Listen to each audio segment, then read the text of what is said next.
Today on Living in the Word with Dr. Gary Yates. The Lord is a rock. The Lord is a fortress. The Lord is a horn and a shield. The Lord is a shepherd. The Lord is a judge and a warrior. And all of those metaphors and images are related to the central metaphor that God is the great king who is reigning on his throne. Hi, I'm Gary Yates, the pastor at Living Word Baptist Church. Thank you for joining us at Living in the Word. We're just getting started in our new series on how the Psalms point us to Jesus. And when studying the biblical teaching on Messiah and how Jesus is the promised Messiah in the Bible, the Psalms are a natural place for us to turn for at least a couple of reasons. First, kingship is a major theme in the Psalms themselves. And second, when Jesus and the New Testament writers are talking about Messiah, they continually drew on the Psalms as a source for their teaching about the person, the roles, and the mission of Messiah, particularly when they were talking about the necessity of his suffering and why that would had to happen, and then how that suffering would ultimately lead to his exaltation. The kingship of God is the central theological theme and motif in the Psalms. When Israel came to worship at the temple, they are coming to honor the Lord as their great king. The Lord in the Psalms is the king over all creation, over Israel, and over all the nations.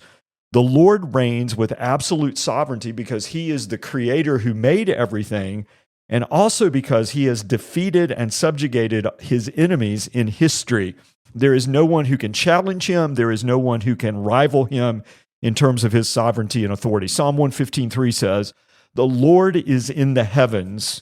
He does whatever he pleases." And so his sovereignty is that absolute. The Lord is portrayed in the poetry of the Psalms through a variety of metaphors. The Lord is a rock. The Lord is a fortress. The Lord is a horn and a shield. The Lord is a shepherd. The Lord is a judge and a warrior. And all of those metaphors and images are related to the central metaphor that God is the great king who is reigning on his throne. Within the Psalms, there are even a specific genre or group of Psalms that are called the kingship or the enthronement Psalms that celebrate the kingship of Yahweh. They focus on the theme of kingship and they make the assertion, Yahweh Malak. The Lord reigns. The Lord is ruling. The Lord is king. Or perhaps even we could translate it, the Lord has become king. There are a cluster of these kingship psalms in Psalm 93 to 99 in Book 3, right at the center of the Psalter. And so they're placed, I think, in the middle of the Psalms to stress and to emphasize the importance of that motif in the book as a whole.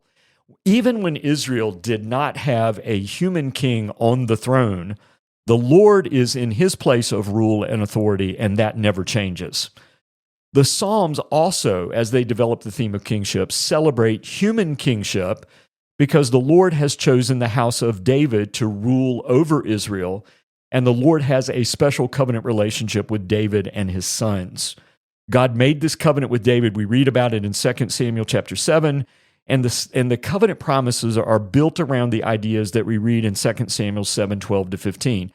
David's son will be God's son, and the Lord will establish David's throne forever and for all time. These Davidic kings will be God's representative, and God will actually execute his rule and reign here on earth through the reign of the house of David. So along with the kingship or the enthronement psalms that celebrate God's kingship, we have another genre or group of psalms that are called the royal psalms.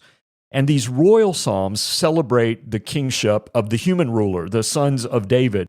These are psalms that reflect on God's special relationship with the house of David, and they are prayers for God to fulfill the specific covenant promises that he made to David and to bless the sons of David as they rule and reign over Israel.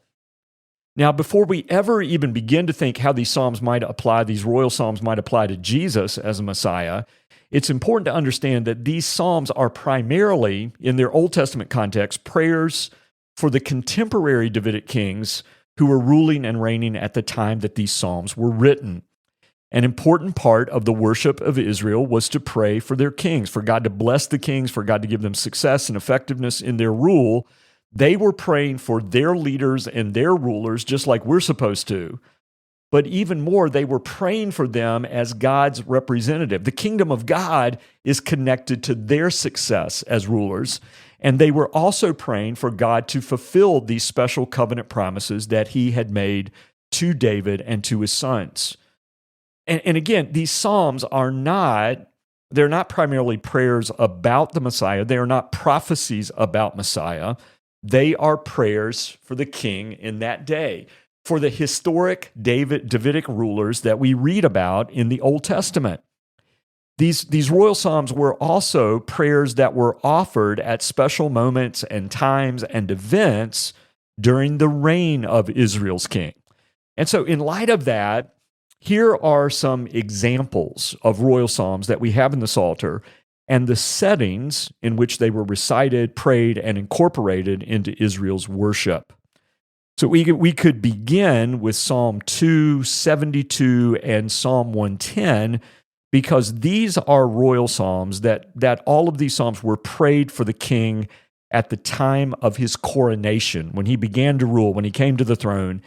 And these are prayers for God to establish the king, to give him the ability to rule with justice and fairness, and to give him victory over the enemies that might stand in his way. When the Lord blesses the king, it will bring blessing to the nation. We can see that, for example, in Psalm 72. That psalm says that the king, reigning in justice, will bring prosperity to the nation and will allow the people to flourish.